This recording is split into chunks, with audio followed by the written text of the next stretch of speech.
You're listening to the Australian Army Training and Doctrine Podcast.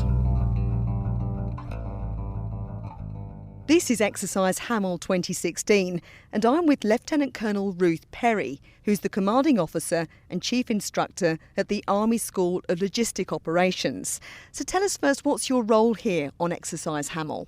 I'm currently a visitor, and I see it as my role to observe what is going on Exercise Hamel in terms of the current practices in combat service support and logistics, and how we can take that back into the training school, maybe implement it if it's a good idea, or use it as a learning point for students that are coming through the school. For people outside of the Army, and indeed for people who are perhaps new to the Army, how would you describe logistics? What do we mean by that term? Well, logistics is about providing the maintenance, supply, distribution and health assets which are essential for sustaining combat power, enabling strategic and operational reach, and providing the Army forces with endurance. And on the ground, what does that mean in practice then? What kinds of jobs within the Army come under that realm of logistics? Well, we've got maintainers who make sure that they repair and fix our equipment. We have supply operators who make sure that we have the endurance to be able to sustain what we're doing out in the field and on operations. We have transport operators who are in charge of the distribution, and health operators who make sure that the humans are fixed and ready to go or sustained in an operational context. It sounds like you've got lots of trades there. So how does the training that you offer through the Army School of Logistic Operations, how does that fit in with the specialist training they might receive? At the Army School of Logistic Operations, we're actually focused on officer training, so we actually conduct the Logistic Officer Basic course, Intermediate course and Advanced course. And that really concentrates on providing individuals with the basic foundation of combat service support and logistics skills and knowledge for them to be able to do their job in a collective training environment or in Army's operational environment. We also focus on training at more senior soldiers in terms of logistic planning, and also building on their foundation experience so they can do a job. When they do the kind of courses that you're talking about there, then what do the officers go away with? What do they learn?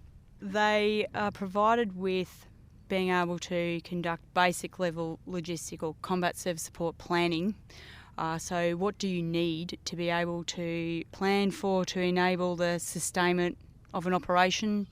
How do you make sure that also that works when you're trying to deploy to another area or you're trying to ramp down an operation? What do you need to think about? So what are the equipment and personnel that are required, and how do you make sure that you sustain them and enable that operation to continue? For people outside of Army then, is it just a case of being able to work out amount of fuel, amount of ammunition, amount of rations, or is it more complicated than that? No, that's basically it. In a nutshell, in terms of logistic planning, we work out the fuel, the people, what health assets we need to, and how we're going to repair equipment and capability to make sure it keeps on going. For you then, coming as a visitor to Exercise Hamel, what do you hope to get out of being here to assist you with your planning as the Chief Instructor and the Commanding Officer of the school? Well, I've had a great opportunity during this exercise. It's given me the ability to be able to observe new concepts and practices in combat service support.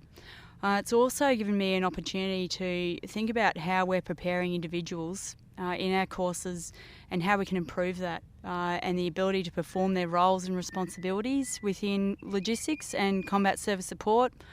Asking the question if we're actually providing support to the units to make sure that the individuals are ready to go in their collective training environments then. And what's your verdict so far? Do you feel that you are providing the support, or are you already going to go back with some ideas as to how you might like to change things? I've got plenty of ideas. It's all about the resources. So we've got new ideas, and we're trying forever to evolve and keep up with the current practices within the wider Army. we're moving at such a rapid rate that our training really needs to keep up as well. And this is a really big challenge, but I think we're fit for the task.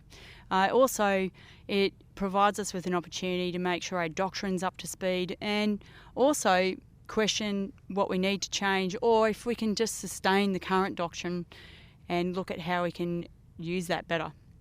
You mentioned the fact there's some new practices that you've observed out here that may then affect the training that you're offering. Can you give us an example? What's new that you've seen on Exercise Hamel? Well, it's not exactly new, but how do we communicate better? How do we sustain better? Do we group things together in terms of all our assets, or do we separate them? Really, it comes down to the task at hand.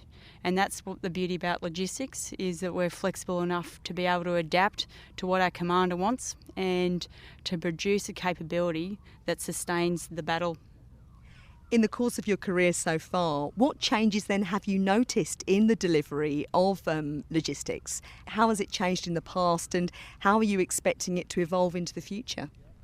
I don't think logistics has changed. It's fundamentally the same. The principles are the same.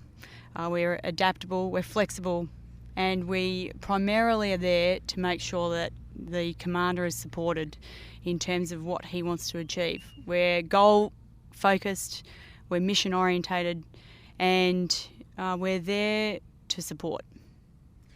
In summary then, so far on Exercise Hamel, what have you observed here that you think is going to make a difference to the way the Army School of Logistic Operations offers its training? Well, this is enabling me to validate our current individual training. What are we doing for individuals and their ability to perform their roles and responsibilities? It's essential that we provide them with up-to-date, concise set of skills, knowledge, and also work on attitudes to make sure that we're doing the right thing by the individuals. Are we giving them the capability that they need to move forward and actually provide or be an asset to the organisation that they're a part of, wherever they fit? In your view then, what is the value of an exercise such as Hamel, given the sheer size and scale? I mean, we're talking about 9,000 people, we're talking about a number of nationalities. Well, the value is bringing everyone together. We very rarely do we get the opportunity to all come together from the various levels of Army and test out how we operate. So we can do it pretty well on a unit level and we can do it pretty well on a brigade level, but then how does that fit within the whole scheme of things, and how can we do things better? Well, this is the great opportunity that we have to be able to test how we're doing it now and get better for the future. And for your own personal and professional development, what does an exercise such as Hamel offer you?